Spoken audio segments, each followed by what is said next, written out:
স্বাধীনতা পেতে সংগ্রাম ছিল, গণতন্ত্র গড়তে প্রতিজ্ঞা ছিল।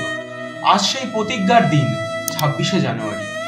26শে জানুয়ারি একটি তারিখ যা আমাদের রক্তে দেশপ্রেম জাগায়। 1950 সালের এই দিন একটি নতুন সূর্যোদয় দেখেছিল গোটা ভারতবর্ষ।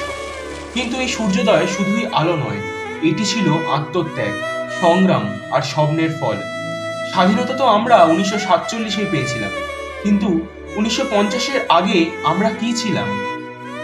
26শে জানুয়ারি সেই দিন, যেদিন আমাদের সংবিধান আমাদের হাতে তুলে দিল আমাদের অধিকার আর দায়িত্বের দলিল। এই সংবিধান শুধু আইন নয়, এটি 130 কোটির বেশি মানুষের স্বপ্ন। এটি আমাদের শেখায় কিভাবে ভিন্ন ভাষা, ধর্ম আর সংস্কৃতির মানুষ এক হয়ে একটি জাতি হতে পারে। এটি আমাদের একতা আর গণতন্ত্রের প্রতীক। কিন্তু আজ কি আমরা সত্যিই সেই সংবিধানের আদর্শ ধরে রাখতে পেরেছি, নাকি কোথাও হারিয়ে ফেলেছি সেই মূল্যবোধ যা আমাদের গর্বিত করেছিল একদিন?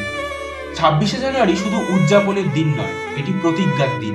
আসুন শপথ করি আমরা একসাথে, আমরা আমাদের কাজ, চিন্তা আর মানসিকতায় এই দেশকে আরো এগিয়ে নিয়ে যাব।